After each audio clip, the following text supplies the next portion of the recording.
3장 창세기 3장 13절에서 19절까지 보도록 합니다. 창세기 3장 13절에서 19절까지 우리 찾으셨으면 함께 보도록 합니다. 여호와 하나님이 여자에게 이르시되 내가 어찌하여 이렇게 하였느냐? 여자가 가로되 뱀이 나를 꿰물어 내가 먹었나이다. 여호와 하나님이 뱀에게 이르시되 내가 이렇게 하였으니 내가 모든 육축과 들의 모든 짐승보다 더욱 저주를 받아 배로 다니고 종신토록 흙을 먹을지니라. 내가 너로 여자와 원수가 되게 하고 너의 후손도 여자의 후손과 원수가 되게 하리니 여자의 후손은 내 머리를 상하게 할 것이요 너는 그의 발꿈치를 상하게 할 것이니라 하시고, 또 여자에게 이르시되 내가 내게 잉태하는 고통을 크게 더하리니 내가 수고하고 자식을 낳을 것이며 너는 남편을 사모하고 남편은 너를 다스릴 것이니라 하시고, 아담에게 이르시되 내가 내 아내의 말을 듣고 내가 너더러 먹지 말라 나무 실과를 먹었은즉 땅은 너로 인하여 저주를 받고 너는 정신토록 수고하여야 그 소산을 먹으리라. 땅이 내게 가시던 물과 엉겅퀴를 낼 것이라. 너의 먹을 것은 밭의 채소인즉 내가 얼굴에 땀이 흘러야 식물을 먹고 필경은 흙으로 돌아가리니 그 속에서 내가 취함을 입었음이라. 너는 흙이니 흙으로 돌아갈 것이니라 하시니라. 아멘. 기도합니다. 하나님, 국가적으로 큰 슬픔에 잠겨 있는 때입니다. 뜻하지 않는 사건을 통하여서 많은 생명들이 희생을 당하였는데 주께서 그 희생당한 유족들을 위로하시고 이러한 사건을 통하여서 죽음의 의미가 무엇인지 깨달아 알 수 있는 시간들이 되었으면 합니다. 하나님, 그래야 이 한 시간 우리가 인간에게 주어진 이 죽음이라는 게 도대체 무엇인지를 살펴보기를 원합니다. 성령께서 깨닫는 마음을 허락해 주셔서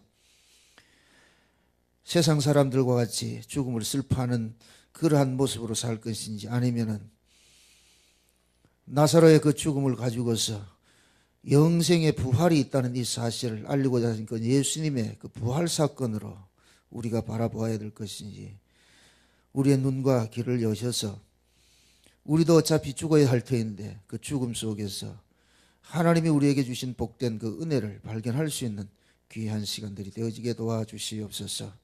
슬픔을 당한 모든 이들에게 위로하여 주시고 그들의 마음 속에 이러한 기회를 통하여 주셔서 인간의 연약함을 알게 하시고 하나님의 그 은혜 보좌 앞에 부복할 수 있는 복된 시간이 일어날 수 있게 주께서 간섭해 주시옵소서. 또한 그 중에서 그리스도를 믿는 신자들이 있거들랑 그들 속에 참 부활의 소망과 죽음을 넘어서서 보이는 그 세계를 소망하며 그 슬픔을 이겨내며 감사하며 살아갈 수 있는 은혜도 더하여 주옵소서. 이 한 시간도 우리의 마음속에 주께서 이 창세기 3장의 이 말씀을 통하여서 우리가 이 시대에 무엇으로 어떤 의미로 받아야 될 것인가 성령께서 각인 속에 깨닫는 지혜가 되셔서 이 말씀을 통해서 위로받는 시간들이 되어지게 도와주옵소서. 감사를 드렸고 그리스도 되신 예수님의 이름으로 기도합나이다. 아멘. 나라가 한 사건을 통해 가지고서 우울 모드입니다. 과연 옳은 것인지. 참 신자들은 이런 어떤 사건들을 통해 가지고서 영적으로 우리가 볼 수 있는 그런 안목들을 가져야 됩니다. 세상 사람들 같이 그냥 마냥 슬퍼할 것이 아니고 그 죽음을 통하여서 분명히 하나님께서 우리에게 알려주시고자 하는 그 뜻이 있습니다. 왜 그러냐면 이 역사에서 일어난 일들은 전부 하나님께서 창세전 언약을 이루어가는데 하나의 음물과 같은 것이기 때문에 이 역사 자체가 창세전 언약을 모티브로 해서 만들어진 것이기 때문에 이 역사 세계에서 일어나는 모든 일들은 창세전 언약과 연결이 되어 있다는 얘기입니다.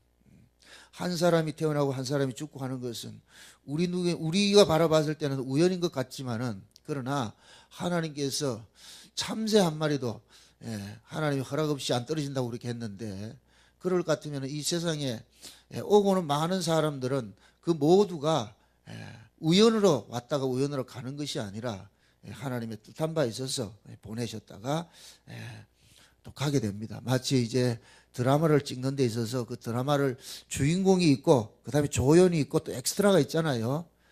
단역으로 출연하는 사람들도 있고 어떤 사람은 길게 출연하는 사람도 있고 하듯이 그 드라마 한 편을 찍는 데 있어서 한두 사람만 나와서 되는 것이 아니잖아요. 그래서 수많은 사람들이 나오듯이 하나님께서 이 역사를 다스려 가는데 그렇게 다스려 가십니다. 그러면은 지금 이 시대에 우리가 대한민국에 살고 있으니까 대한민국에서 일어나는 이런 이 사건들을 통하여서 도대체 하나님께서 우리에게 자기 백성들에게 무엇을 경계로 알려주고자 하시는지 그걸 우리가 좀 미진하지만 한번 그렇게 한번 접근을 해보자 말이죠. 왜 저렇게 슬퍼합니까? 죽었기 때문에 슬퍼하잖아요. 그죠? 죽음 앞에. 과연 성경적으로 이 죽음을 슬퍼할 것인가? 아니에요. 성경은 전방대로 이야기를 합니다. 성경이 말하는 그 죽음이라는 것은 우리에게는 소망이고 기쁨이에요. 이렇게 해서 한번 생각을 해보세요. 죽음을 그것을 어떻게 받아들이냐에 따라서 그게 복이 되기도 하고 저주가 되기도 해요.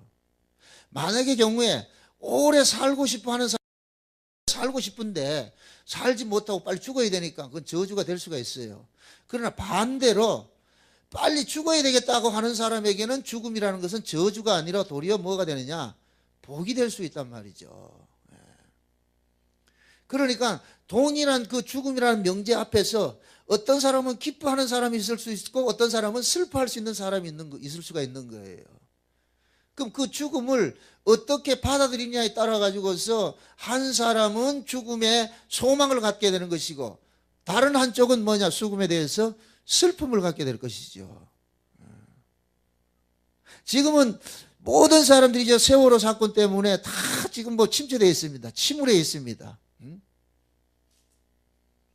그러할 때 우리 신자들은 저런 사건을 통해서 만약에 그것이 내 사건이라 이렇게 생각을 한번 해보잔 말이죠. 우리에게 닥친 사건이라 이렇게 생각해 보잔 말이죠. 그러면은 우리는 성경적으로 성경을 상고해서 과연 이러한 이 죽음이 우리에게 던져주는 의미가 무엇인지 우리가 한번 살펴봐야 되죠. 원래 하나님께서 인간을 만드신 것은 인간을 만드신 것은 하나님 창세전 언약을 볼 것 같으면은 하나님 나라를 위해서 우리 인간을 만들었어요. 하나님께서 우리를 만든 것은 제가 늘 그림을 그립니다. 이 세계 자체는 두 구조가 있습니다.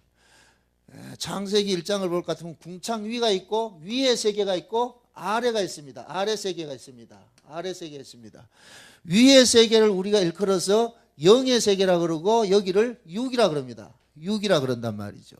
그러면은 영의 세계, 우리가 흔히 말하는 이 영의 세계를 우리가 하나님 나라라 그러고 이 육의 세계를 이 세상 나라라 그러는데, 그럼 이 세상 나라를 일컬어서 우리가 그 이야기를 할 때 역사라 그러고, 이 역사를 창세기 1장식으로 말할 것 같으면은 만물이라 그런단 말이에요. 천지 만물이라 그렇게 이야기를 한단 말이죠. 그러면 이 천지 만물은 어디에서 유래가 됐느냐? 창세전에 하나님 나라에서 계획하셨던 그 언약을 근거로 해서 이 세상이 만들어졌습니다. 만들어졌어요. 그러면은 이 세상 자체에서 일어나는 이 일들은 전부 무엇이 되느냐면 허상이 되는 거예요. 허상이. 왜 그러냐면은 허상은 뭐냐? 위에 있는 실상을 알려주기 위해서 허상이 있는 거예요. 그래서 이 뭡니까? 이걸 우리가 흔히 뭐 허상을 다른 말로 그림자라고 하는데, 그림자라는 건 뭡니까? 실체가 있다는 거잖아요. 그죠? 그래서 히브리서 11장에서는 뭘 하냐면 보이는 것은 보이지 않는 것으로 말미암았다 그런단 말이죠. 보이는 것은 보이지 않는 것으로 말미암았다. 지금 쉽게 설명을 드릴게요. 제가 이런 그림을 그린 것은, 이 그림은 그려져서 그림이 있는 것이 아니고 이미 이 그림은 제 머릿속에 있는 거예요. 제 머릿속에 있는 것을 단지 저는 이 캔버스에다가 그려낸 것 뿐이에요. 만물 자체가 그렇단 말이죠. 하나님께서 이 만물을 만드신 것은, 보이는 이 만물을 만드신 것은 보이지 않는 세계의 것을 모티브로 해서 이 만물을 만들었단 말이죠. 그래서 이 만물 자체는 어디에 영향을 받느냐 하면은 위에 영향을 받는 거예요. 위에. 윗세계에 영향을 받는단 말이죠. 여기에서 일어나는 것 같지만은 실제는 어디에서 일어나는 일들이냐? 위에서 일어나는 일들이란 말이에요. 이걸 욥기서에 보면 그런 이야기 나오잖아요. 욥이 고난을 받는 것은 자기 잘못 때문에 고난받는 겁니까? 저 위에서 하나님과 마귀하고 내기해가지고 고난을 받습니까? 위에서 하나님과 마귀하고 내기를 해가지고 욥이 고난을 받잖아요. 욥은 자기가 왜 고난을 받는 줄을 모르는 거예요. 그것을 하나님께서 알려주는 거예요. 그러니까 다시 말해서 이 세상에서 일어나는 그 모든 일들은 인간 쪽에서 어떤 잘못해가지고 우리는 흔히 그런 이야기를 하잖아요. 인과응보라 그러잖아요. 인과응보.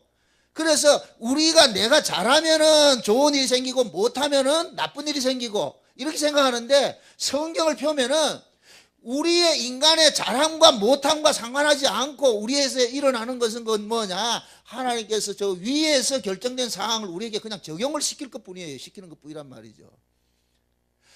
구약 이스라엘 볼 것 같으면은 구약의 이스라엘의 조상이 누구냐면 아브라함이에요. 하나님께서 아브라함을 갈대아 우리에 있는 아브라함을 찾아가서 내가 너를 복의 조상 만들게, 그 하나님께서 아브라함에게 약속을 하셨어요. 그러면은 그 아브라함에게 약속하신 것은 아브라함의 조건과 상관이 없이 하나님께서 아브라함을 통해서 당신께서 뱉어낸 그 약속을 반드시 이루어 가신다니까요. 그러니까 아브라함은 거기에 대해서 그냥 도구로서 쓰임받을 뿐이란 말이에요. 도구로서. 그러니까 아브라함의 어떤 행동에 따라 가지고 하나님께서 아브라함에게 약속하신 그 언약이 이루어졌다 안 이루어졌다 그런 게 아니란 말이죠. 아브라함이 비록 그 하나님의 언약을 이루어가는 데 있어서 불순종한다 할지라도 불순종은 불순종하는 대로 하나님께서 언약을 이루어 가신다니까. 그래서 창세기 15장에 볼 것 같으면은 하나님께서 아브라함에게 언약을 하시기를 가나안 땅에서 언약을 합니다. 그 가나안 땅에서 언약을 하실 때 어떤 언약을 하느냐면은 네 후손이 하늘의 별과 같이 많을 것이고 그 후손들이 이방의 객이 됐다가 4대 만에 이쪽으로 돌아올 것이다, 이렇게 이야기를 하잖아요. 그러면 자 보세요. 아브라함이 지금 현재 하나님과 언약을 맺을 때 어디에서 맺느냐면 가나안이라는 땅에서 맺는다. 이 가나안 땅에. 가나안 땅은 우리가 흔히 뭡니까? 하나님께서 갈대아 우르에서 아브라함을 가나안 땅으로 인도했잖아요. 그럼 이 가나안 땅은 어디를 상징하느냐면은 천국을 상징하는 거예요. 그래서 창세기 15장에서 하나님께서 가나안 땅에서 아브라함과 언약을 맺는 것은 그 아브라함이 후손이 하늘의 별과 같이 많아지는 이 사건은 결국 하나님께서는 이 아브라함을 통하여서 장차 아브라함의 실상이신 예수 그리스도가 이 땅에 오셔가지고서 자기 백성들을 하늘의 별과 같이 생산해낼 것을 이야기를 하고 있는 거예요.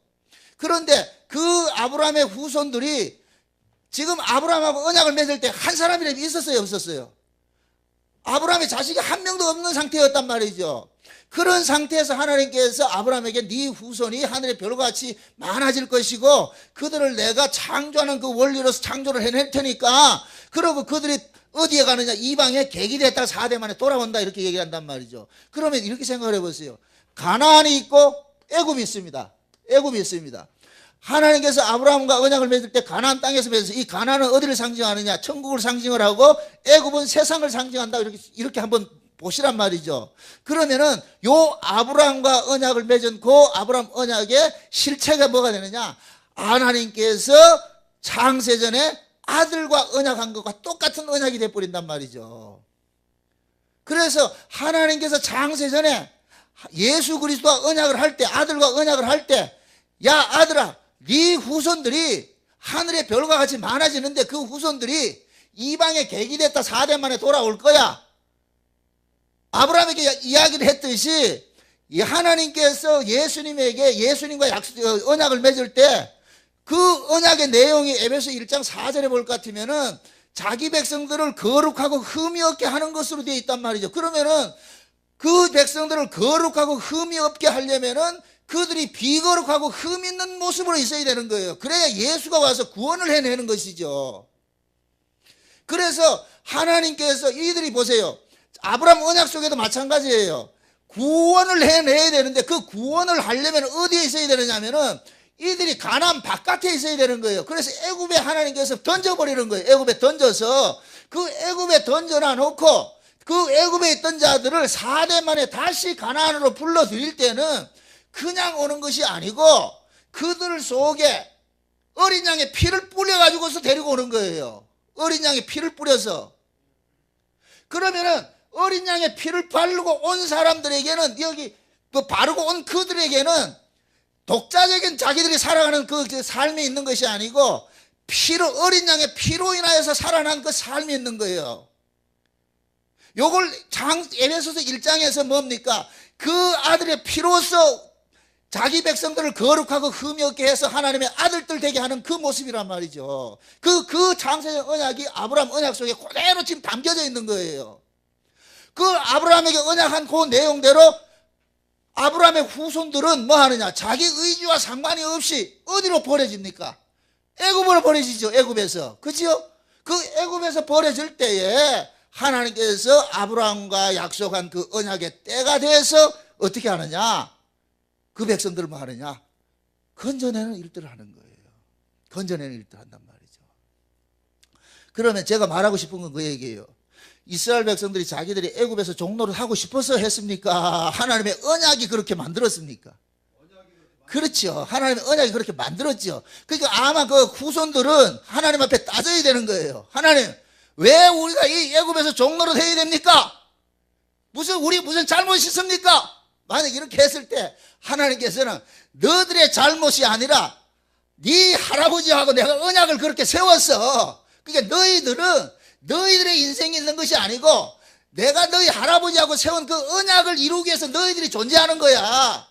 그러니까 내가 너희 할아버지하고 언약을 세운 건 뭐냐? 너희 그 할아버지 아브라함 후손들이 너희들이 애굽에서 종노릇 하다가 내가 4대 만에 끌고 다시 돌아오는 걸 해놨기 때문에 너희들은 그 할아버지하고 세운 그 언약을 위해서 여기 애굽에서 종노릇 해야 되는 거야. 그렇게 알려준 거예요, 그거. 그럼 우리는 성경에서 이 땅에 살면서 애굽이 이 세상인데 우리가 이 세상에 살면서 죄와 사망 가운데 종노릇하고 일평생 죽음 아래 종노릇하고 이렇게 살아가는 것도 결국은 뭐냐? 우리의 원함으로서 그렇게 된 것이 아니라 하나님께서 창세전에 세웠던 그 언약을 구현하기 위해서 우리는 이 모습을 있는 거예요. 그럼 물어봅시다. 아담과 하와가 선악과를 따먹고 이 세상에 쫓겨났어요. 쫓겨났단 말이죠. 쫓겨났는데 그 아담과 하와가 선악과를 따먹고 이 세상에 쫓겨난 그것조차도 하나님은 무엇을 모티브로 해서 다뤄가시느냐? 창세전 언약을 모티브로 해서 다뤄간단 말이죠. 그럼 그 창세전 언약은 뭐냐? 반드시 예수 그리스도를 통해서 구원을 받는 것으로 되어 있는 거예요. 우리의 구원이 목적이 아니고 하나님께서는 우리를 구원하는 것이 목적이 아니고 우리를 구원하는 데 있어서 누구를 통해서 구원을 받도록끔 하나님 하시는 거예요. 그렇게 될 때는 뭐냐? 구원받은 사람은 구원받은 자기가 자랑스러운 것이 아니라 나를 구원해 주신 그분을 찬미하게 되는 거예요. 하나님의 바람이 그거라니까요. 많은 사람들이 이 신앙생활 하면서 좀 오해하는 부분들이 그래요.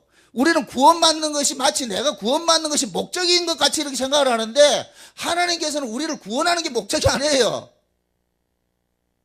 에베소 1장을 보면은 한번 보십시다. 이게 에베소 1장 그 결론이 뭐냐면은 한번 봅시다. 에베소 1장. 에베소 1장 4절부터 한번 봅시다. 4절부터 7절까지 한번 봅시다. 4절부터 7절까지 한번 읽어봅시다. 다 같이 시작. 곧 창세전에 그리스도 안에서 우리를 택하사 우리로 사랑 안에서 그 앞에 거룩하고 흠이 없게 하시려고 그 기쁘신 뜻대로 우리를 예정하사 예수 그리스도로 말미암아 자기의 아들들이 되게 하셨으니 이는 그의 사랑하시는 자 안에서 우리에게 거저 주시는 바 그의 은혜의 영광을 찬미하게 하려는 것이라. 자, 거기까지 봅시다. 지금 하나님께서 창세전에 자기 백성들을 그리스도 안에서 거룩하고 흠이 없게 해서 하나님 아들들 만드는 것은 그 만든 목적이 뭐냐? 그 은혜의 영광을 뭐 하는 것이다? 찬미하게 하는 거예요. 그래서 우리가 이거 역추적으로 이렇게 해볼 것 같으면은 우리가 다 천국에 가잖아요. 천국에. 그럼 천국에 가서 뭐 할 거냐? 요한계시록에 보니까 4장 5장을 보니까 구원받은 24장로들이 자기가 받았던 그 면류관을 전부 누구에게 던져요? 어린 양에게 던지면서, 어린 양의 보호자에게 던지면서 그 어린 양을 세세토록 뭐 하느냐? 찬양하는 일들을 하더란 말이죠. 그러면 결국 하나님께서 24장로는 온 세상에 구원받은 사람들을 총칭하는 것인데, 그럼 그 24장로가 하나님께서 24장로를 구원해서 천국에 데려간 목적이 뭐더냐? 그 어린 양을 뭐 하더라? 찬미하게 하는 것이란 말이에요. 그 내용이 에베소 1장의 창세된 언약의 내용과 똑같은 거예요. 그러면 구원받은 자는 뭐 해야 되느냐? 어린 양을, 자기를 구원해 준 자를 찬미하기 위해서 구원을 한 거예요. 그러니까 나를 위한 구원이 아니죠. 누구를 위한 구원이다? 예수를 위한 구원이죠. 예수를 위한 구원. 구원은 하나님께서 나를 구원하는 것이 목적이 아니라니까. 누구를 위해서? 예수 그리스도를 위해서, 그 아들을 위해서. 그래서 로마서 1장 11장에 볼 것 같으면 만물이 주께로 나오고 주께로 말미암고 주께로 돌아간다 그러는 거예요.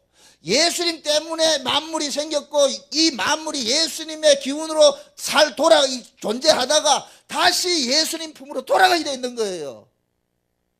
그걸 우리에게 의인화시켜서 이야기를 해보자면 말이에요. 그 만물을, 나라는 존재는 원래 없던 자였는데 창세전 언약을 근거로 해가지고 내가 이 세상에 나왔다가 이 세상에서 예수 그리스도를 통해 가지고 다시 올라가는, 어디로 가는 거예요? 하나님 나라로 가는 거잖아요. 그럼 갈 때 그냥 가는 것이 아니고 누구를 통해서? 예수 그리스도의 피뿌림을 통해서. 그럼 나는 이 세상에서 무엇을 배우고 가느냐? 내가 하나님 나라 가는데 그냥 가는 것이 아니라 그 어린 양의 피를 바르고 내가 가더란 말이죠. 피를 바르고. 그럼 이 피 바르고 내가 간 그 사람은 천국에서 뭐 하느냐?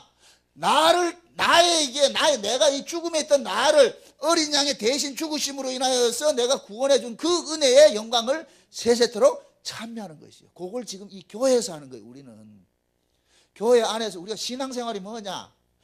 우리가 열심히 뭘 가는 것보다도 중요한 건 뭐냐? 날마다 그 은혜에 감사하며 사는 거예요. 감사하며. 찬미라 그러니까 우리가 뭐 찬송을 하면 찬미라 그러는데, 찬미라는 개념은 그런 것이 아니에요. 그 은혜에 감사하는 거예요. 여러분들 보세요. 세월호에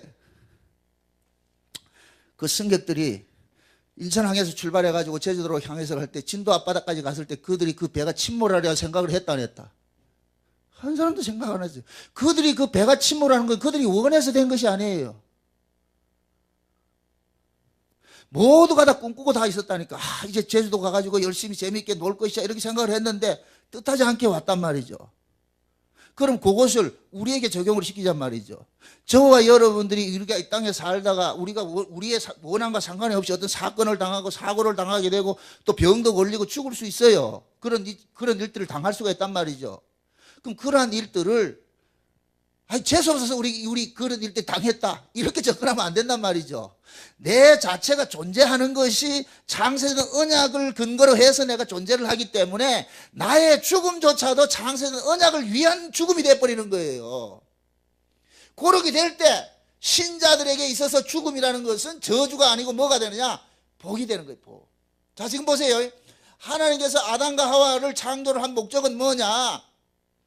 그들에게 예수의 생명을 주어서 영생의 나라에서 함께 사는 것이 창조의 목적이에요. 하나님께서 창조한 목적은.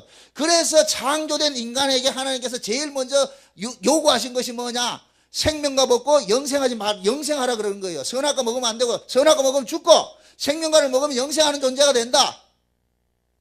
그러니까 하나님의 계획은 뭐냐?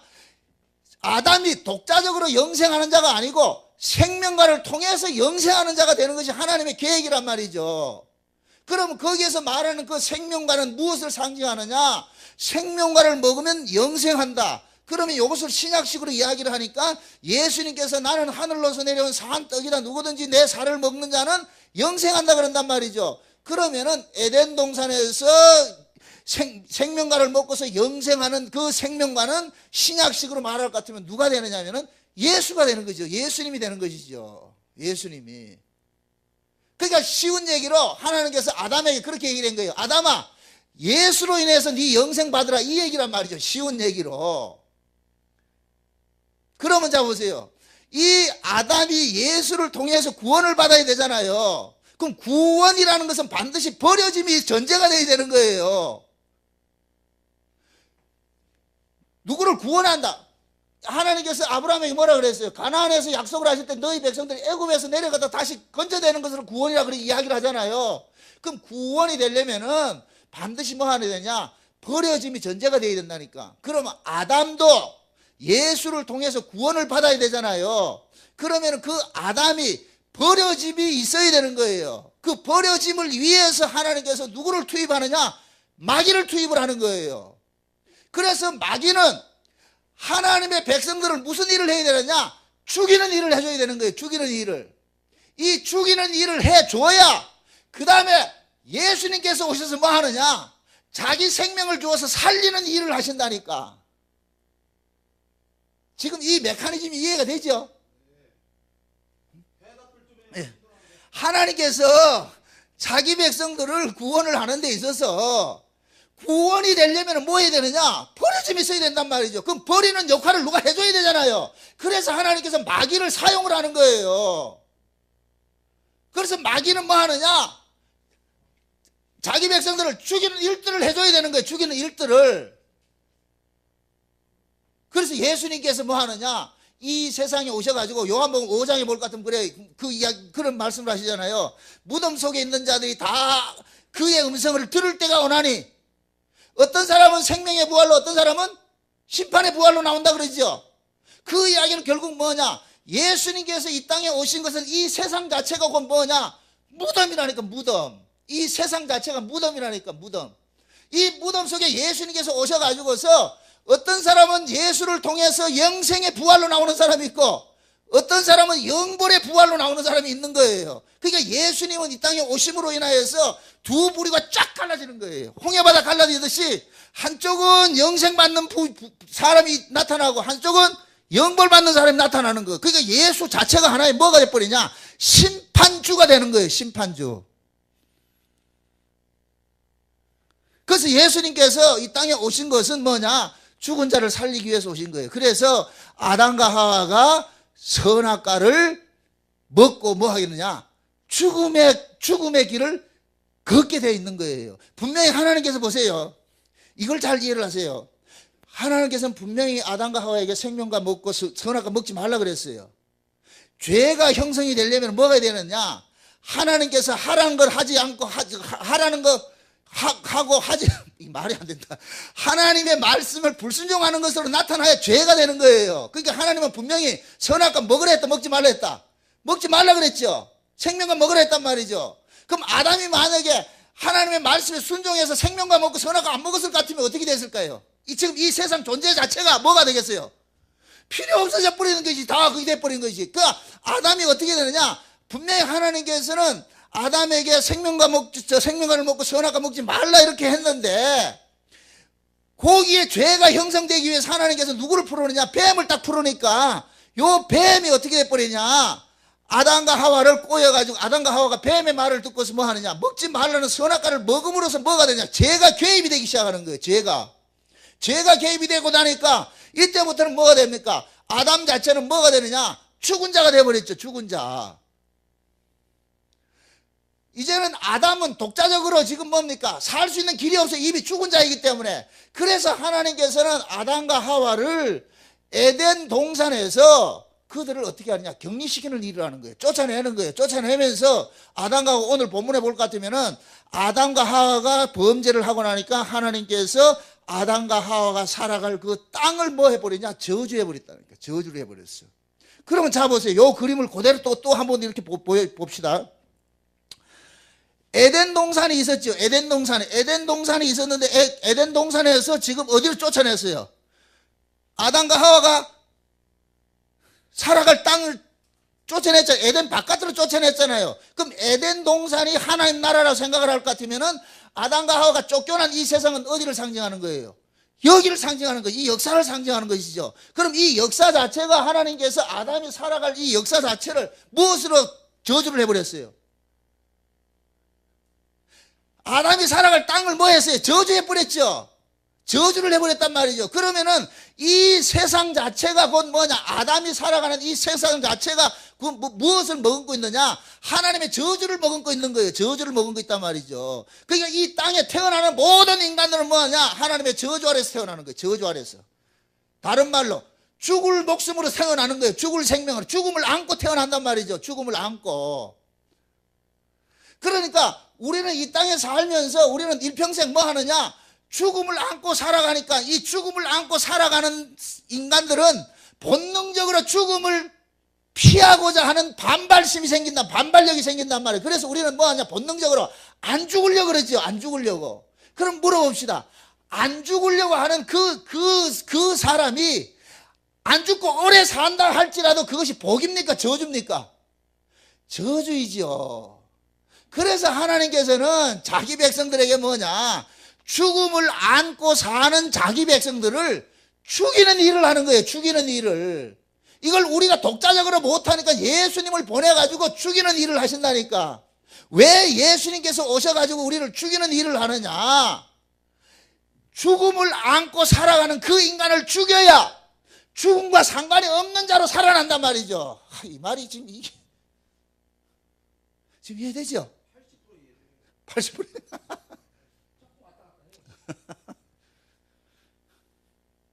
자, 이렇게 생각하세요. 우리가 태어나면서부터 우리는 아담의 후손이잖아요. 그럼 그 아담은 지금 뭡니까? 선악과를 먹어서 죽은 자가 돼버리죠. 죽은 자의 조상이 돼버렸잖아요. 그럼 죽은 자의 조상에서 태어났기 때문에 우리는 자동적으로 우리 안에는 죽음의 요소가 담겨져 있는 거예요. 죽음의 요소가. 그럼 이 죽음의 요소를 가지고 사는 이것은 저주란 말이죠. 그럼 하나님께서 우리는 이 죽음의 요소를 가지고 있는 몸뚱이를 가지고서 오래 살려 그런다니까. 하나님 살려주세요 그런다니까. 그러면 하나님 살려줘도 그것은 계속해서 죽음의 그 저주 속에서 살게 되는 거예요. 그래서 하나님께서 그 죽음의 저주를 가진 그 몸에서 해방시키기 위해서 어디에 던져놓느냐? 죽도록 만들어버리는 거예요. 이 말이 참 이해 나는 돼야 되는데 큰일 났네. 이거. 예를 들어서 내가 암이 걸렸어. 암 말기래 가지고 내가 죽어야 돼요. 그럼 이 암덩이를 죽이기 위해서 내가 죽어버리면 암도 같이 죽어버리는 거예요. 그럼 암도 같이 죽어버릴 것 같으면은 그 후에 하나님께서 뭐 하냐? 죽었던 자기 백성들을 다시 뭐 하느냐? 살려낸다니까. 암과 상관이 없는 몸으로 살려낸단 말이죠. 죄가 이 땅에 아담을 통해 가지고서 죄가 들어왔잖아요. 그러면 우리는 아담의 후손들은 자기와 상관이 없이 우리는 태어나면서 뭡니까? 우리 안에는 죄가 장악을 하고 있잖아요. 죄가 장악을 하고 있는 한은 이 몸은 불편한 몸인 거예요. 그러면 하나님께서 이 불편한 몸을 뭐 하느냐? 죽임으로 인하여서 불편한 죄의 몸에서 해방을 시켜버리는 거예요. 그래서 죄와 상관없는 몸으로 부활을 시켜버린다니까. 그럼 죄와 상관없는 몸으로 부활이 될 때만이 이 사람은 뭐냐? 죽음과 상관없는 몸이 되는 거예요. 그래서 하나님은 자기 백성들을 먼저 뭐 하느냐? 일평생 종노릇 하는 자들을 어떻게 하느냐? 죽음에서 해방시키는 일을 하는데 어떤 식으로 하느냐? 예수님의 죽음에 동참하는 것으로 그렇게 해버린단 말이에요. 그래서 히브리서 2장에 볼 것 같으면은 예수님께서 오셔서 히브리서 2장 봅시다. 히브리서 2장.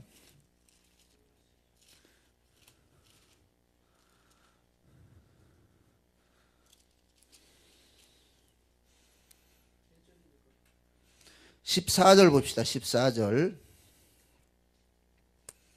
15절, 16절까지 봅시다. 16절까지 다 같이 봅니다. 시작. 자녀들은 혈육에 함께 속하였음에 그도 또한 한 모양으로 혈육에 함께 속하심은 사망으로 말미암아 사망의 세력을 잡은 자 곧 마귀를 없이 하시며 또 죽기를 무서워함으로 일평생 종노릇하는 모든 자들을 놓아주려 하심이니 이는 실로 천사들을 붙들어 주려 하심이 아니요 오직 아브라함의 자손을 붙들어 주려 하심이라. 자 보세요. 예수님께서 이 땅에 오신 것은 누구를 구원하러 오셨어요?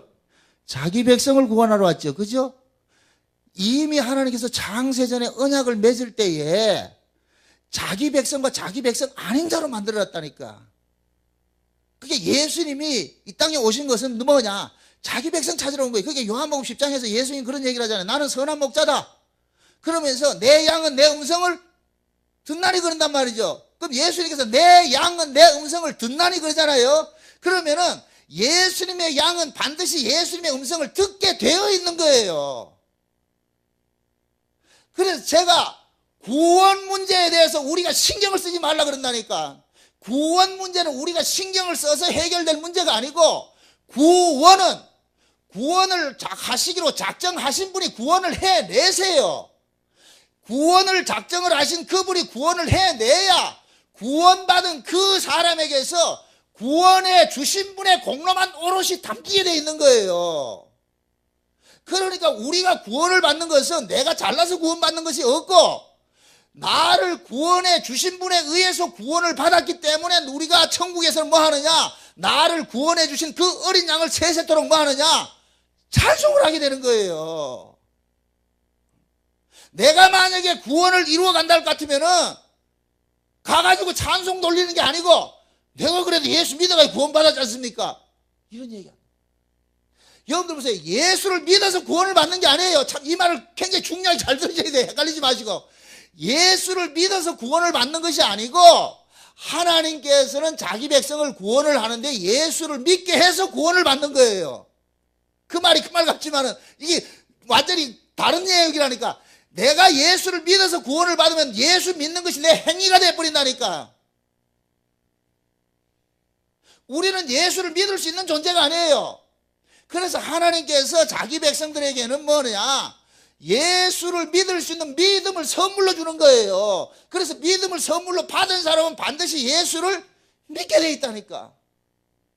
그러니까 하나님으로부터 믿음을 선물로 받은 그 사람은 예수를 믿는 것을 자기 행위로 돌리는 것이 아니라 하나님의 은혜로 나타내게 되는 거예요. 하나님 나에게 예수를 믿어지게 해 주셔서 감사합니다가 나오는 것이지, 나 예수 믿어서 좋지요 이렇게 나오면 안 된단 말이죠. 이걸 로마서 1장 16절 17절에 그래서 복음에는 하나님의 의가 나타나니 믿음으로 믿음에 이르게 한다 그러죠. 믿음으로 믿음에 이르게 한다. 그러니까 앞에 있는 믿음으로가 믿음에 이르게 해요. 두 믿음이 있단 말이죠. 우리가 믿어야 될 대상은 누굽니까? 예수 그리스도죠. 그죠? 예수를 믿어야 되잖아요. 그럼 예수를 믿게 하려면은 우리 인간이 독자적으로 예수를 믿을 수 있다 없다? 없단 말이죠. 그래서 하나님께서 믿음을 선물로 준 거예요. 그러니까 그 믿음이 우리로 하여금 믿음에 이르게 한다니까. 예수를 믿게 한다니까. 그걸 로마서 1장 17절에서 믿음으로 믿음에 이르게 한다니까. 이 말 이해돼요? 그러니까 내가 예수를 믿는 게 아니고 하나님께서 우리를 예수가 믿어지도록 해 주시는 거예요. 그러면 결국 내가 예수 믿는다는 것이 그것이 내 행위입니까? 하나님의 은혜입니까? 하나님의 은혜이죠. 그러게 될 때 구원받은 사람은 뭐가 나오느냐? 계속해서 나의 나 된 것은 하나님의 은혜입니다는 고백이 계속 터져나오는 거예요. 계속해서 내가 사는 것이 하나님의 은혜입니다. 내가 나로 사는 것이 아니라 하나님의 은혜로 삽니다. 요걸 로마서 1장 11장 32절에서는 만물이 주께로 말미암고 주께로 인하고 주께로 돌아간다 그러는 거예요. 아, 내가 사는 것이 하나님의 은혜구나. 그래서 우리가 지금 살고 있다는 이 자체가 결국 뭐냐? 주의 은혜이고, 주의 은혜는 또 주의 은혜로 살고 있기 때문에 하루하루가 사는 것이 기적인 거예요. 기적. 그러니까 하나님께서 아담과 하와를 범죄하자 그들을 이 에덴 동산에서 추방을 시키고 아담과 하와가 살아갈 그 땅 자체를 저주를 해서 이 저주를 했는데, 그때 하나님께서 그들을 저주를 할 때 뭐라 그러냐면 이 뱀에게 그러잖아요. 너는 정신토록 뭘 먹으라? 흙을 먹으라 그러죠. 그러면서 아담과 하와에게 너는 흙이니 흙으로 돌아가라 그러죠. 그러니까 너희는 흙이니 흙으로 돌아가는 이 이야기가 복음인 거예요. 복음. 그건 저주가 아니고. 왜? 너가 이젠 죄 아래 가두어져 있는데 그 죄의 몸이 죽어야 죄와 상관이 없는 몸으로 살기 때문에, 그래서 하나님께서 아담과 하와에게 너 이제 죽어라 그러는 거예요. 너 이제 흙으로 돌아가라. 흙으로 돌아가는 그것이 곧 뭐냐? 하나님께서 아담과 하와를 사랑하는 사랑이란 말이죠. 왜 흙으로 돌아가게 했느냐?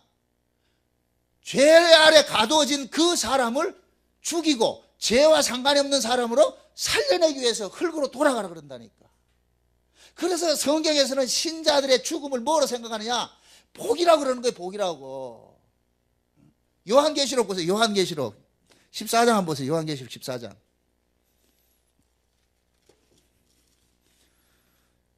요한계시록 14장을 봅니다.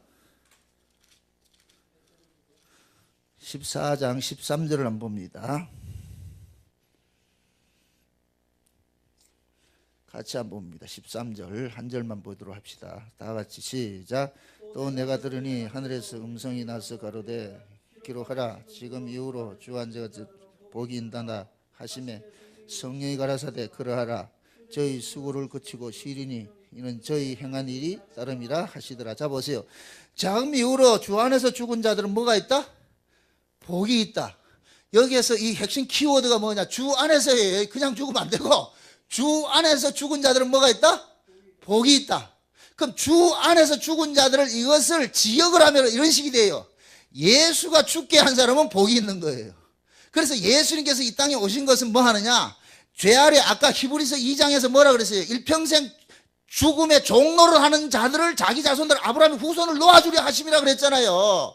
그러니까 예수님께서 자기 백성들을 안고서 십자가에서 같이 죽어버린 거예요. 그래서 내가 예수와 함께 십자가에 죽었다는 그 의미로 우리가 뭐를 받느냐? 세례를 받는 거예요. 세례를.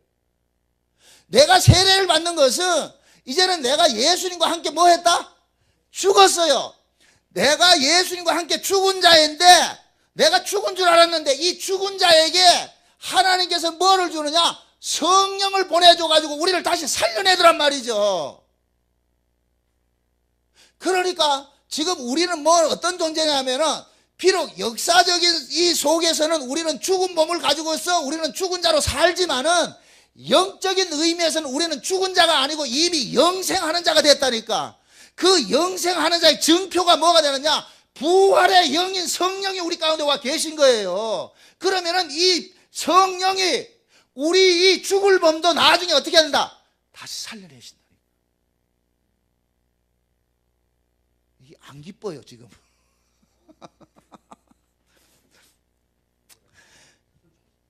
예수 그리스도가 예수님께서 십자가에 죽으셨다가 예수님도 성령에 의해서 살아나셨죠. 그죠? 로마서 1장에 나오잖아요. 예수님도 성령에 의해서 살아났어요. 그러면은 하나님께서 자기 백성들도 예수님이 살아난 그 메커니즘을 그대로 적용을 시키는 거예요. 고린도전서 15장 봅니다. 고린도전서 15장입니다.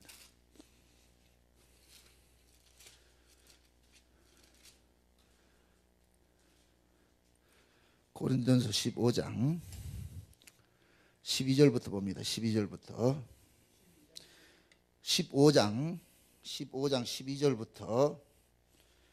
12절부터 봅시다. 19절까지 봅시다. 19절까지 다 같이 시작. 그리스도께서 죽은 자 가운데서 다시 살아나셨다 전파되었거늘 너희 중에서 어떤 이들은 어찌하여 죽은 자 가운데서 부활이 없다 하느냐. 만일 죽은 자의 부활이 없으면 그리스도도 다시 살지 못하셨으리라. 그리스도께서 만일 다시 살지 못하셨으면 우리의 전파하는 것도 헛것이요 또 너희 믿음도 헛것이며 또 우리가 하나님의 거짓 증인으로 발견되리니 우리가 하나님이 그리스도를 다시 살리셨다고 증거하였습니다. 만일 죽은 자가 다시 사는 것이 없으면 하나님이 그리스도를 다시 살리시지 아니하셨으리라. 만일 죽은 자가 다시 사는 것이 없으면 그리스도도 다시 사신 것이 없을 터예요. 그리스도께서 다시 사신 것이 없으면 너희 믿음도 헛되고 너희가 여전히 죄 가운데 있을 것이요 또한 그리스도 안에서 잠자는 자도 망하였으리니 만일 그리스도 안에서 우리의 바라는 것이 다만 이 생뿐이면 우리 모든 사람 가운데 우리가 더욱 불쌍한 사람이다. 자, 이 얘기가 뭐냐? 어떤 사람들이 부활에 대해서 이야기를 하니까 쓸데없는 소리 하지 마라. 그 사람 죽으면 끝이지 무슨 부활이 있냐? 그러니까 바울이 그 이야기를 하는 거예요. 야, 사람이 죽으면 끝이 아니고 부활이 있어. 그럼 그 부활한 증거가 뭐예요? 예수님께서 부활했어. 그럼 예수님이 부활한 것은 무엇을 해서 왜 부활을 했느냐? 하나님께서 죽은 자를 자기 백성을 죽은 자를 부활하는 그 부활하는 프로그램에 의해서 예수도 죽었다가 부활을 한 거야. 그러니까 하나님께서 예수님이 죽었는데 예수님도 하나님께서 죽은 자를 살려내는 그 부활하는 프로그램이 없었을 것 같으면 예수도 못 살아났다 그러는 거예요. 지금 다시 보세요. 다시. 감동이 안 되는 것 같아 지금. 15절에 보니까 또 우리가 하나님의 거짓 증인으로 발견되니 우리가 하나님의 그리스도도 다시 살리셨다고 증거했습니다. 만일 죽은 자가 다시 사는 것이 없으면 하나님이 그리스도를 다시 살리시지 아니했다 그러잖아요. 만약에 하나님께서 죽은 자를 살리는 그 프로그램이 없었을 것 같으면 예수도 안 살렸다 그러는 거예요. 그래서 16절에 만일 죽은 자가 다시 사는 것이 없으면 그리스도도 다시 사신 것이 없을 터리요. 그리스도께서 다시 사신 것이 없으면 우리 믿음도 헛것이 된다 그러죠. 그러니까 보세요. 하나님께서 자기 백성들을 죽었다가 살려내는 이 프로그램을 누구에게 제일 먼저 누구에게 적용을 시켰느냐? 예수님에게 적용을 시킨 거예요. 예수님에게. 그래서 예수님이 첫 열매가 되는 거예요. 부활의 첫 열매가 되는 거예요. 그럼 예수님도 하나님께서 죽은 자를 살려내는 그 프로그램에 의해서 살려냈을 것 같으면은 예수 안에 있는 너희들도 당연히 그 프로그램에 의해서 뭐 한다? 살아날 것이 아니느냐. 그러니 죽음을 두려워하지 말고 죽음을 기뻐해. 그 사도 바울이 고린도서 15장을 기쁨에 충만한 것으로 쓰는 거예요, 이게. 그러면 세월호가 저 참 침몰돼 가지고서 이런 말 하면 또 한국 정서에 안 맞아가지고 지금 그러는데 조심스러운데 신자일 것 같으면 그걸 울고불고 할 일이 아니란 말이죠. 죽은 자의 부활이 되는 프로그램이 있어요. 하나님께서 프로그램이 있는데 자기 백성들은 그 프로그램에 집어넣으면은 죽었다 살아난다니까. 거기에 제일 첫 번째 타자가 누구다? 예수님. 그래서 우리도 뭐하냐? 하나님께서 예수님께서 예수님을 사용하신 그 프로그램에 우리도 거기서 뭐 하느냐? 적용을 시키는 거예요. 적용을 시킨단 말이죠. 그 적용된 것을 하나님께서 우리에게 알려주시기 위해서 우리 안에 뭐를 보내느냐? 예수의 영을 보내준 거예요. 예수의 영을. 그래서 그 예수의 영을 다른 말로 부활의 영이라 그러고 그 예수의 영이 우리 가운데 왔기 때문에 이제부터는 우리는 뭐냐? 비록 몸뚱이는 죽었지만은 영 안에서는 우리는 뭐 하는 거예요? 영생하는 자가 된 거예요.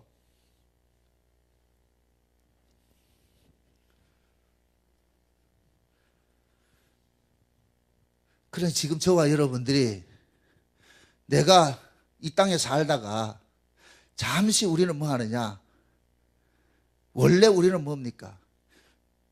이 땅에 보내질 때 창세전 언약을 근거로 해가지고 우리가 이 땅에 보내졌잖아요. 그럼 창세전 언약은 뭐라 그랬어요?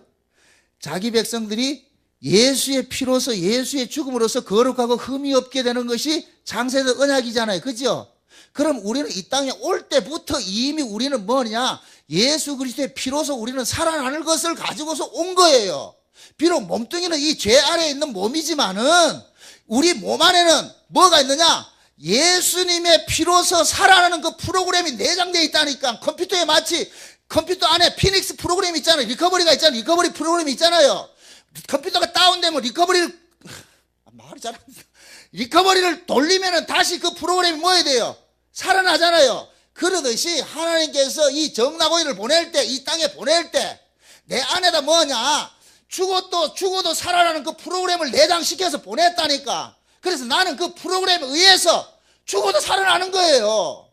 그걸 내가 못 믿으니까 내 안에 하나님이 성령을 보내줘서 성령이 내 안에 오니까 그게 믿어진단 말이죠. 그래서 믿음으로 사는 거예요. 믿음으로 산다니까. 그러면 결국 뭡니까? 내 안에 죽어도 다시 사는 그 프로그램이 있잖아요. 그럼 그 프로그램이 작동을 하려면 내가 살아있어야 돼요? 죽어야 돼요? 죽어야 되죠. 요걸 지금 고린도전서 15장에서 사도 바울은 또 다른 이야기를 하는 거예요. 다시 한번 봅시다.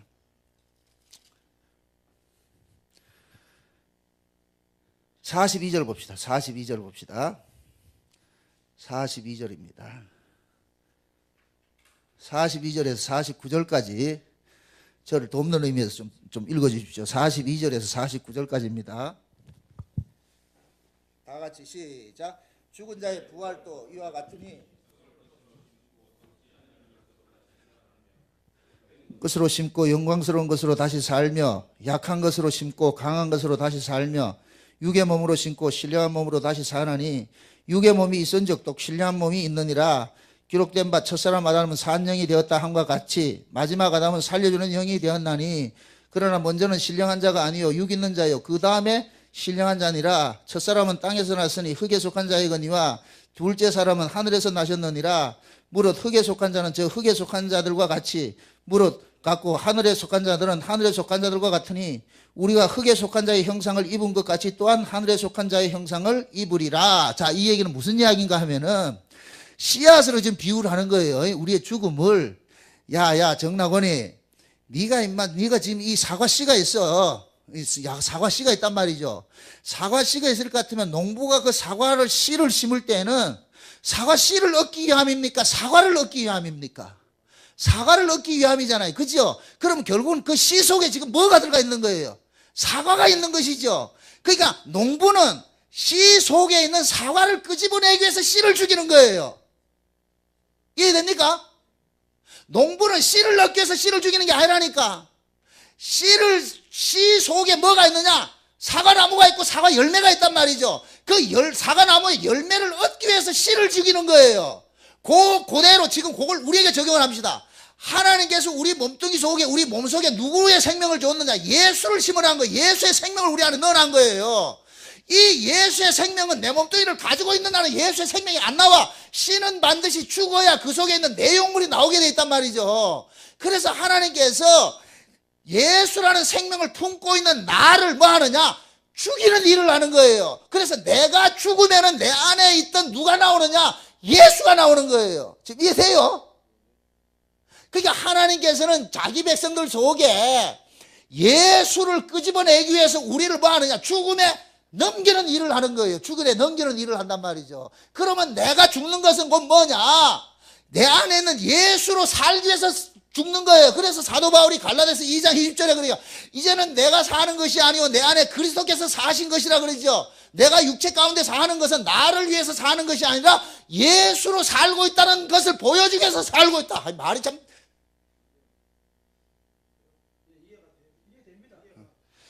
지금 우리는 누가 물으면은 내가 사는 것이 아니고 예수님께서 나로 살게 하십니다라는 것을 보여주기 위해서 우리는 살고 있는 거예요. 그럼 그 예수가 어떤 분이냐? 죽음을 이기신 분이잖아요. 부활절 흰 치마저고리 입고 가가지고 예배드린다고 되는 게 아니고 내 안에 예수께서 살아나셨다는 것을 그것을 우리는 증거하는 자예요. 그래서 나는 내 것이 아니고 누구의 것으로 사느냐? 예수의 것으로 사는 거예요. 그래서 사도 바울은 나는 날마다 죽고 누구 것으로 산다 그래요? 예수의 생명으로 산다 그러죠. 고린도후서 4장 한번 봅시다. 고린도후서 4장.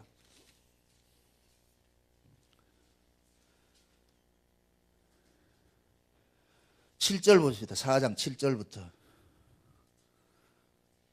11절까지입니다. 고린도전서 4장 7절부터 고린도후서 4장 7절부터 11절까지 다 읽습니다. 우리가 이 보배를 질그릇에 가졌으니 이는 능력의 힘이 큰 것이 하나님께 있고 우리에게 있지 아니함을 알게 하려 함이라. 우리가 사방으로 우겨쌈을 당하여도 쌓이지 아니하며 답답한 일을 당하여도 낙심하지 아니하며 핍박을 받아도 버림받지 아니하며 거꾸로 뜨림을 당하여도 망하지 아니하고 우리가 항상 예수 죽인 것을 몸에 짊어지면 예수의 생명도 우리 몸에서 나타나게 하려 함이라. 우리 산자가 항상 예수를 위하여 죽음에 넘기면 예수의 생명이 또한 우리 죽을 육체에 나타나게 하려 함이니라. 자 보세요. 지금 우리 몸에 우리가 이 질그릇이라 그래요. 질그릇 속에 지금 뭐를 담았어요? 보배를 담았죠. 그럼 보배는 누굽니까? 예수잖아요. 예수. 그죠? 그러니까 우리 속에 예수가 담겨 있는데 이 예수는 어떻게 나오느냐? 마치 기드온의 그 300용사들이 항아리 속에 횃불을 가둬놨듯이 횃불을 끄집어내기 위해서 뭐가 깨져야 돼요? 항아리가 깨져야 되지요. 그럼 우리 안에 지금 예수가 담겨 있단 말이에요. 이 질그릇 속에 예수라는 보화를 우리가 담고 있잖아요. 그래서 하나님께서 우리 안에 있는 이 예수라는 보화를 꺼내기 위해서 우리 육신이라는 이 질그릇을 뭐 하는 거예요? 깨뜨리는 일을 하는 거예요. 그 깨뜨려지면은 우리 안에서 뭐가 나오느냐? 예수가 나오는 거예요. 그래서 사도 바울이 그런 거예요. 내가 날마다 죽는 것은 나로 살지 않고 예수로 살게 하기 위해서 나는 날마다 죽는다 그러는 거예요. 그게 사도 바울은 그 뭐냐? 자기가 사는 그 삶이 나는 이미 죽었고 예수 안에서 살고 있는 것이야. 그런 이 사도 바울 같은 게 사도 바울이 그러고 나가지고 어떻게 합니까? 육신의 장막이 무너지면 하늘로부터 오는 장막이 덧입는 것이 있다 그랬잖아요. 그래서 사도 바울은 그 얘기를 하는 거예요. 나도 빨리 죽었으면 좋겠다 그런다. 나도 빨리 이 육신의 장막 빨리 벗어났으면 좋겠다. 그 앞에 보세요. 앞에 5장인가요? 5장을 봅시다. 5장 고린도후서 5장을 보세요. 그래서 이어지면서 그런 얘기를 한단 말이죠. 5장 1절부터 봅시다. 만일 땅에 있는 우리의 장막집이 무너지면 하나님께서 지으신 집으로 손으로 지은 것이 아니요 하늘에 있는 영원한 집이 우리에게 있는 줄 아나니 과연 우리가 여기 있어 탄식하며 하늘로부터 오는 우리의 처소를 돌이키를 간절히 사모하노니 이렇게 입으면 벗은 자들로 발견되지 않으려 함이라. 이 장막에 있는 우리가 짐진 것 같이 탄식하는 것을 벗고자 함이 아니요 오직 더 짓고자 함이니 죽을 것이 생명에게 삼킨 바 되게 하려 함이라. 곧 이것을 우리에게 이루게 하시고 보증으로 성령을 우리에게 주신 이는 하나님이시라. 이러므로 우리가 항상 담대하여 몸에 거할 때에는 주와 따로 거하는 줄 아노니 이는 우리로 믿음으로 행하고 보는 것으로 하지 아니함이로다. 우리가 담대하여 원하는 바는 차라리 몸을 떠나 주와 함께 거하는 그것이라. 그런즉 우리는 거하든지 떠나든지 주를 기쁘시게 하는 자 되기를 힘쓰노라. 자 보세요. 사도 바울이 지금 그 이야기를 하는 거예요. 지금 이 질그릇 속에 담긴 보화 이야기를 하면서 육신의 장막과 하늘의 장막 이 이야기를 하잖아요. 하면서 무슨 이야기를 합니까? 지금 5장 몇 절이에요? 그러니까 사도 바울이 그러잖아요. 8절에 보니까 우리가 담대히 원하는 바는 차라리 몸을 떠나 주와 함께 거하는 것이라 그러죠. 그렇죠? 이 얘기는 결국 뭐예요? 사도 바울도 이 육신의 장막을 빨리 뭐 하고 싶다? 벗어나고 싶다 그러잖아요. 벗어나고 싶다.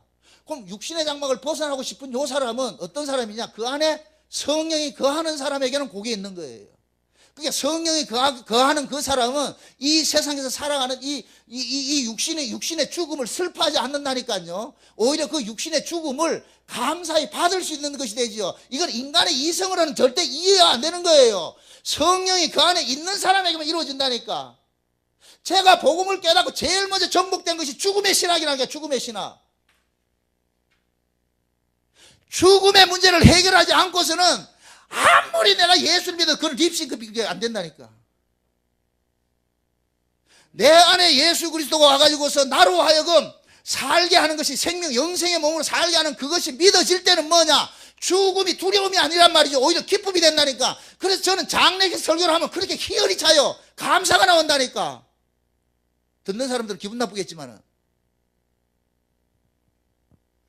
절대 죽음은 저주가 아니에요. 그래서 성경에서는 죽은 자들을 뭐라 그러냐?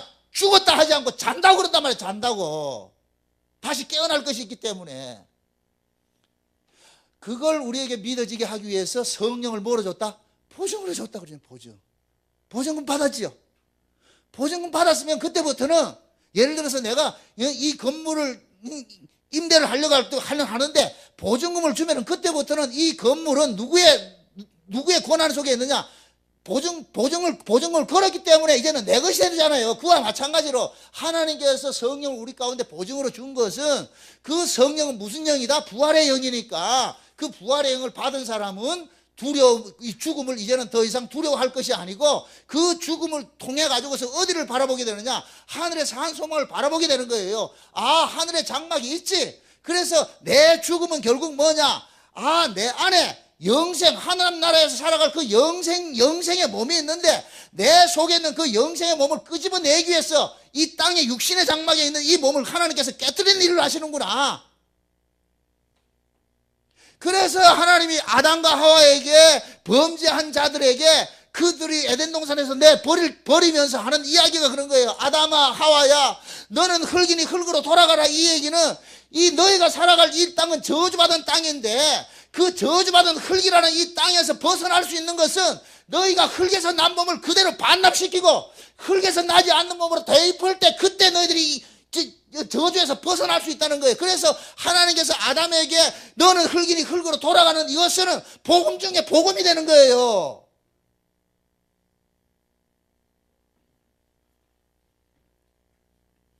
절대 저주가 아니에요. 만약에 우리가 흙에서 영원히 살 것 같으면 그건 저주예요. 그래서 하나님께서는 마귀에게는 뭐라 그러냐? 종신토록 뭘 먹으라 그래요? 흙을 먹으라 그러죠. 저주가 뭐냐? 흙을 떠나지 못하는 것이 저주예요. 흙을 떠나지 못하는 게. 왜? 이 흙은 결국 뭐냐? 하나님의 저주의 기운을 머금고 있는 것이기 때문에 인간이 왜 죽느냐? 저주의 기운을 머금고 있는 것을 먹기 때문에 죽는 거예요. 이 세상 흙에 있는 사람들은. 우리 모두가 그런 저주를 받은 자인데 하나님께서 자기 백성들을 저주받은 이곳에서 빼내는 작업을 하는데 어떤 식으로 하느냐? 저주받은 땅에서 태어난 그 몸은 저주받은 세상에 돌려주고 저주와 상관없는 하늘의 몸을 덧입혀가지고 하늘로 데려가는 거예요. 그래서 자기 백성들을 몽땅 데려가 천국으로 데려가면 요 자체는 곧 뭐가 되냐? 지옥이 되는 거예요. 지옥이. 지금 저와 여러분들이 그렇잖아요. 우리 이 땅이 지금 지옥이에요. 이 땅이 지옥이라니까. 지옥 속에 하나님께서 누구를 보내느냐? 예수를 보내가지고서 자기 백성을 끄집어내는 일을 하는 거예요. 끄집어내는. 이게 구원이란 말이에요. 구원. 그래서 예수님에 의해서 끄집어진 자들은 전부 다 어디로 가느냐? 예수의 나라로 가는 거예요. 거기가 천국인 거예요. 그 천국을 아들의 나라라고 그런다면 아들의 나라. 그래서 그 아들의 나라에 살 사람들은 누구를 통해서 살아난 자들이냐? 아들을 통해서 살아난 자들이에요. 그래서 그들 속에 아들의 영을 보내줬다 그러는 거예요. 아들의 영을. 그 아들의 영을 받은 사람들이 그들이 누구냐? 그리스도인들이란 말이죠. 그리스도인들. 그리스도에게 붙어있는 자들이란 말이죠. 요런 그리스도인들이 모여있는 곳을 일컬어서 뭐라 그러냐? 교회라 그러는 거예요. 교회. 그러니까 지금은 이 땅의 교회는 뭐냐? 그리스도의 영을 받은 자들이 모인 그 무리가 교회인 거예요. 그러면 그러한 그 교회에서는 무엇이 드러나느냐? 우리를 부활케 해주시고 우리를 살려주신 그분을 찬미하는 것이 계속 일어나야 되는 것이죠. 그래서 오순절 성령이 임하고 나자 초대교회 현상이 나타나는 것이 그들은 뭐냐? 모두가 모여서 날마다 뭐 했어요? 주를 뭐 했어요? 찬미하는 일을 한 거예요. 찬미하는 일을. 그것이 교회라니까. 그것이. 그럼 그것을 우리에게 적용을 해보세요. 나에게 적용을 해보세요. 내 안에서 그리스도를 찬미하고 예수 그리스도 안에서 살아났다는 이 사실에 감격하고 감사하고 기뻐하는 그 삶이 있는 사람은 그 사람은 지금 천국을 사는 사람이고 그것이 없는 사람은 그냥 종교 생활하는 거예요. 종교 생활. 교회 생활하는 거예요. 교회 생활. 신앙 생활이라는 것은 예수로 사는 거예요. 예수로. 예수 연구하는 게 아니고 그냥 예수로 사는 거예요. 그럼 예수를 어떻게 삽니까? 그거는 예수가 그 안에 있어야 예수가 사라진다니까. 예수로 사라진다니까. 그럼 그 예수를 우리 안에 어떻게 끌어들입니까? 그건 우리 쪽에서 해답할 문제가 아니란 말이죠. 예수님께서는 자기 백성들 속에 예수님이 찾아서 들어오신다니까. 예수님께서 찾아서 가신단 말이죠. 마치 갈릴리 바다에 수많은 어부가 있지만은 예수님께서 베드로 찾아가 가지고서 나를 따르라 했듯이 아까 그랬잖아요. 제가 그런 얘기를 했잖아요. 믿음으로 믿음에 이른다 그랬잖아요. 그죠? 그럴 때 뭐냐? 베드로가 예수님께서 베드로를 찾아갔어요. 그럼 베드로가 이 예수가 메시아인 줄 알아야 될 거 아니에요. 그러면 하나님께서 보세요. 베드로를 구원하기 위해서 예수를 보냈어요. 그럼 베드로가 지금 예수가 자기 구원자를 알아봐야 될 거 아니에요. 그럼 그 압니까 모릅니까? 모르지요. 그래서 하나님께서 베드로를 구원할 구원자 예수를 베드로 앞에 보내놔놓고 그 베드로에게 예수가 구원자라는 것을 믿어지게 하는 그 믿음을 선물로 주니까 베드로는 그 믿음을 가지고서 저분이 나를 구원하신 구원자네 믿습니다는 것이 나오는 거예요. 그러니까 베드로는 뭐냐? 예수님께서 나를 따르라 이러니까 이런지 그 뭡니까? 거부하지 못하고 불가항력적인 은혜로 어떻게 됩니까? 끌려가는 거예요. 끌려가는 거예요. 베드로가 예수를 따랐다 생각하면 안 돼요. 예수님께서 쉬운 얘기로 베드로 넥타이 줄 매가지고 매가지 끌고 가는 거예요. 그러니까 베드로는 자기 의지와 상관없이 쫄쫄쫄 딸려가는 거예요.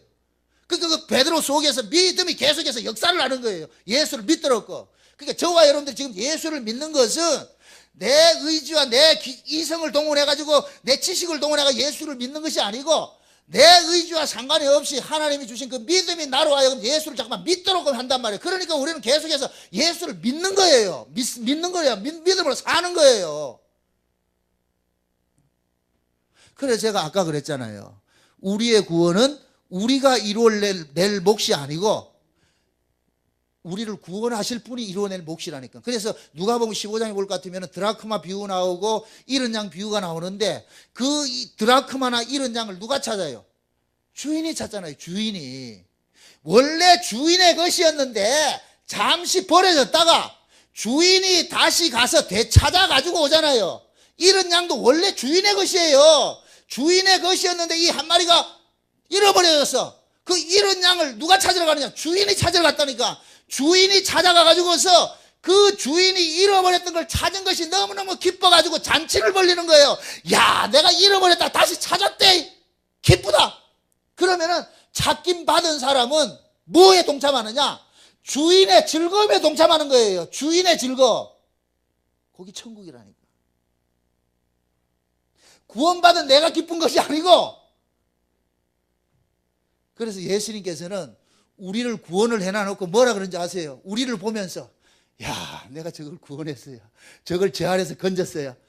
예수님 우리를 볼 때마다 뭐가 되느냐? 자기의 기쁨이 되는 거예요. 자기의 기쁨이.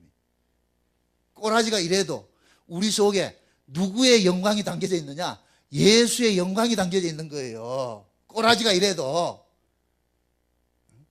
우리가 우리 자식들을 왜 좋아합니까? 꼬라지가 그래도 그 새끼 속에 내 피가 흐르고 있잖아요. 그러니까 우리가 자식을 사랑하는 거예요. 객관적으로 따질 것 같으면 남의 새끼가 훨씬 잘생겨서 똑똑하고, 그러나 남의 새끼는 아무리 똑똑하고 잘생겨도 내 자식만 못한 것은 왜 그래요? 남의 새끼는 내 피가 없고 내 새끼는 내 피가 있기 때문에. 우리 주님이 그렇단 말이죠. 우리를 구원하기 위해서 예수님께서 십자가에 죽으시고 우리를 구원했어요. 그럴 것 같으면 우리 속에 뭐가 담겨 있느냐? 예수님께서 죽으심과 부활하심이 그 속에 오롯이 담겨 있으니까 예수님께서는 우리를 볼 때마다 누구의 기쁨이 있느냐? 내가 저놈을 위해서 죽었던 저놈을 내가 살려냈어. 그 기쁨이 있다니까. 그래서 우리는 예수님 앞에 뭐가 되느냐? 영광이 되는 거예요. 예수님의 영광이 된단 말이죠. 우리의 영광이 아니고. 그러니까 예수님은 자기 백성들을 구원하는 것은 누구 기쁘기 위해서 구원을 합니까? 예수님이 기쁘기 위해서 구원을 하는 것이죠. 그래서 예수님께서는 한 알갱이도 버리지 않고 마지막 최후의 1인까지 다 뭐한다? 찾아내는 거예요. 태평양을 건너 대서양을 건너 인도양을 건너서라도 자기 백성은 반드시 뭐한다? 찾아내는 거예요. 그래서 예수님께서 마태복음 24장에 올 같으면 호령과 천사장의 나팔 소리로 이 땅에 재림을 하실 때 천사들을 보내가지고서 온 세계 만막에 흩어져 있는 자기 백성들을 전부 뭐 한다 그래요? 다 찾아내는 거예요. 그러니까 여러분들이 어디에 있다 할지라도 염려하지 마시라고. 어디에 있다 할지라도. 극단적으로 이야기를 합니다. 내가 내가 몰라가지고 저 봉사에 가가지고 내가 이렇게 부처한테 무릎 꿇고 있다 할지라도 하나님께서 자기 백성을 같으면 거기서 똥밤에 걷어차가 니 왜 여기 있어 해가지고 끄집어 내신다니까. 또 가가 절간에 가라는 얘기가 아니고. 하나님은 우리가 어디에 있든지 끄집어냈어요. 아니 우리가 마귀 아래에 있던 자를 찾아냈잖아요. 그럼 봉사에 가 있는 건 못 찾아내겠어요? 당연히 찾아내죠. 반대로 생각을 해봅시다. 교회 안에 자기 백성이 아닌 자가 있어. 예수님께서 데려간다 안 데려간다? 안 데려가죠. 그러니까 양극단이 되죠. 봉사에 가 있어도 자기 백성은 찾아지고 교회 안에 있어도 자기 백성 아닌 자는 안 찾아지는 거예요. 그럼 이제부터 여러분들이 스스로의 정체성을 확인을 하시라고. 내가 진짜 하나님의 백성인가? 어떻게 내가 하나님의 백성인가 어떻게 알 거예요? 성령을 보증으로 줬다 그러잖아요. 성령을 보증으로. 성령을 보증으로 받은 사람은 내 안에서 뭐냐? 내가 하나님의 아들이라는 것이 믿어져요. 믿어진다니까. 그 믿음으로 사시라고. 그 믿음으로. 그래서 히브리서 11장에는 믿음이 없이는 하나님을 기쁘시게 하지 못한다 그러는 거예요. 그 믿음이 있어야 내가 비록 꼬라지가 이래도 예수 그리스도를 통하여서 내가 살아난 자구나. 내가 영생 있는 자구나. 하나님께서 나를 이 죄악 가운데 던져준 것은 내 안에 있는 이 영생, 예수를 끄집어내기 위해서 하나님께서 나를 죽이는 자리로 밀어넣는구나. 그럴 때 나의 죽음이 헛된 죽음이 아니고 영광스러운 죽음이 되는 거예요. 영광스러워. 왜 예수님께서 나사로를 가고 무덤 속에 있는 나사로를 끄집어냈겠어요? 나사로 지가 거기서 기도했습니까? 아니, 하나님께서는 나사로를 찾아간 것은, 예수님이 나사로를 찾아간 것은 그놈이 창세전에 영생받기로 작정된 놈이기 때문에 보여주는 거예요. 저렇게 썩었지만은 내 백성은 반드시 그 썩음을 해치고 다시 살아난다는 거예요. 세월호에 지금 침몰돼서 저기 죽어있는 사람이 그 속에 신자도 있을 수 있을 거예요. 비록 육신은 썩어서 문드러진다 할지라도 예수님께서는 나사로를 살려냈듯이 반드시 살려내십니다. 그 안에 부활의 프로그램이 작동을 하기 때문에 육신은 죽었지만은 영은 살아난다니까. 하나님 살아내신다. 세월호와 세월호 속에 침몰된 그 속에 신자들일 것 같으면, 진짜 신자가 있을 것 같으면 그분은 지금 어디에 가 계시겠어요? 이사야서 57장 봅시다. 이사야서 57장. 이사야 57장 봅시다.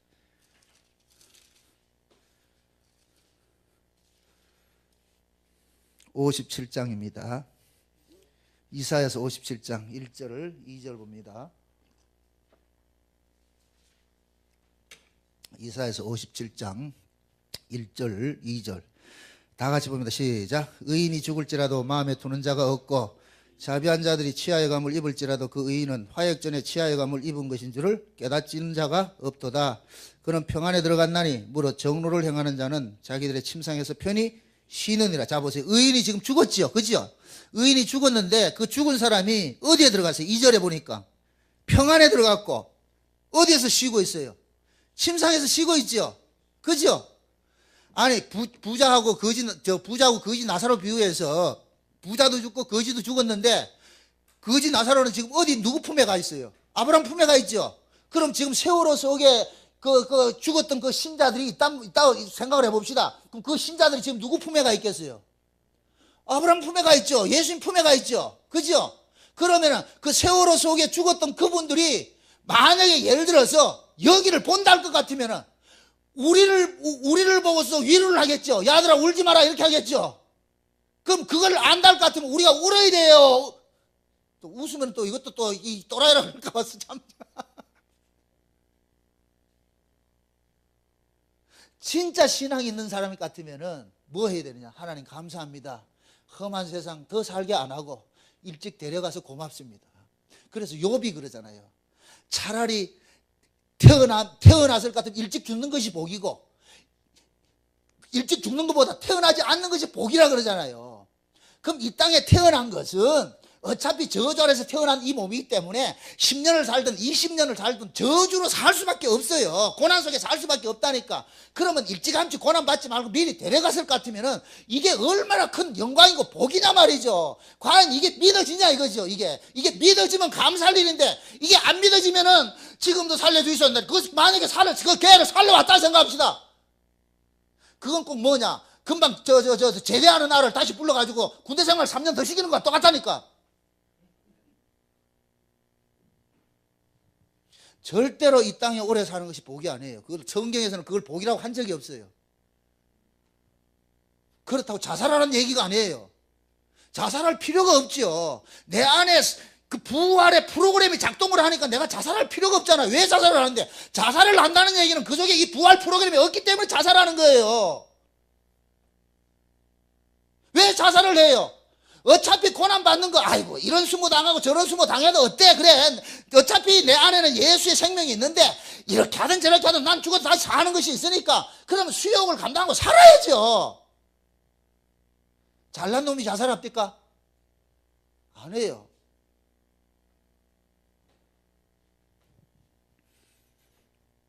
다 사람이 자살할 때는 자기 자존심을 지키기 위해서 자살하는 거예요. 자기 자존심을 챙기기 위해서. 그래서 신자는 자살할 수가 없는 거예요. 하나님이 허락을 안 한다니까. 내 생명은 우리는 참새 한 마리도 하나님께서 허락해 떨어진다 그랬잖아요. 그럼 내가 내 마음대로 하는 게 아니라니까. 그게 진짜 내 안에 성령이 와 있고 부활의 영이 와 있는 사람은 그렇게 안 해요. 그냥 내 안에 믿어지는 예수로 살게 돼 있죠. 그게 예수님께서 자기 백성들 그러잖아요. 너희가 이 땅에서 나의 것으로 택함을 입은 거로 많은 고난을 받는 것이다. 그 사도 바울도 그러잖아요. 너희가 천국에 들어가기 위해서 많은 환난을 겪어야 될 것이다. 우리는 어차피 그 과정을 겪어가야 돼요. 그럼 겪어가면서 우리는 뭐냐, 아픔이 있을 것 같으면 그 아픔 속에서 뭐 해야 되느냐, 이런 이 험한 세상 속에서 내가 살 수 있는 길은 오로지 저 뭐냐, 하늘의 소망밖에 없구나. 그 소망 가지고 사는 거예요. 소망 가지고. 그게 믿음으로 사는 거예요. 그러니 세월호의 이번 이 사건을 통해 가지고서 신자가 이 죽음을 어떻게 바라봐야 되는가, 어떻게 접근을 해야 되는가, 이걸 지금 제가 아담에게 너는 흙이니 흙으로 돌아가라고 한 이것을 가지고 지금 설명을 했어요. 그러면 하나님께서 범죄한 아담, 선악의 법으로 선악과를 먹어서 죽음이 지배당하고 있는 그 아담을 죽게 한 것은 선악과의 그 법에 사로잡힌 놈을 죽이기 위해서, 거기서 해방시키기 위해서 죽이는 거예요. 그래서 흙으로 돌아가는 것은 우리에게는 뭐로 들려지느냐? 복음으로 들려지는 거예요. 복음으로. 마치 하나님께서 정나고리한테 야 정나고리 오늘 밤 가자 이렇게 할 것 같으면 결국은 뭡니까? 이 험한 곳에서, 이 험한 세상 속에서 나를 뭐 하는 거예요? 제대시켜 주는 거예요. 감사할 일이죠. 감사할 일이죠. 그러니까 여러분들은 죽음 앞에서 요번 이 세월을 통해 가지고서 여러분들이 많이 본 것이 있을 거예요. 애통해하지 마시고, 그렇다 그 사람들 앞에 가서 희낙낙 거리지 마세요. 그럼 기싸대기 맞으니까, 그 이해를 못하니까. 우리끼리라도 신자일 것 같으면은 죽음의 정의에 대해서, 죽음이 도대체 뭔지 분명히 알고 있단 말이죠. 그래서 혹여라도 그들 속에 혹시 어떤 친척이라도 있을 것 같으면은 이 말씀으로 위로를 하시라고. 사람이 죽는 것은 정하신 이치인데 하나님께서 우리는 다 이 죄 아래서 태어났기 때문에 이 저주받은 이 몸을 살리기 위해서 우리를 죽음에 내어주는 것이다. 거기다 아까 그 비유는 잊지 마세요. 우리 안에 예수를 끄집어내기 위해서 우리 몸을 뭐합니까? 씨와처럼 죽이는 것이죠. 사과를 끄집어내기 위해서 사과 씨를 죽이듯이, 그와 같이. 그래서 하나님께서 지금 자기 백성들을 이 땅에서 죽이는 것은 결국 뭐냐, 그 속에 있는 영생을 끄집어내기 위해서 죽음에 넘겨준다는 이 사실을 깨달으시고, 어떤 환경 속에서도 죽을 그런 환경이 온다 할지라도 낙심하지 마시고, 그 속에, 그 죽음 속에서도 여러분들이 감사할 수 있는 그러한 신앙생활을 하시기를 주의 이름으로 축원드립니다. 기도합시다. 아버지 하나님, 감사합니다. 죽음에 대해서 우리가 살펴봤습니다. 하나님, 죽음이라는 것은 절대 저주가 아니고 이 비통해 할 것도 아닌 것을 저희들이 알았습니다. 결국 죽음을 통하여서 죽을 내 몸을 벗어나게 해주신 하나님의 놀라우신 그 섭리라는 것을 이 안시간 알았습니다. 아담이 너는 흙이니 흙으로 돌아가는 이것이 최고의 복음이라는 이 사실도 우리가 깨달았습니다. 하나님, 우리가 죽음 앞에 다다랐을 때 낙심하거나 슬퍼하지 말고 그 죽음 너머에 있는 세계를 바라보면서 소망 중에 즐거워할 수 있는 그런 마음들 갖게 도와주시옵소서. 예수님의 이름으로 기도합나이다. 아멘.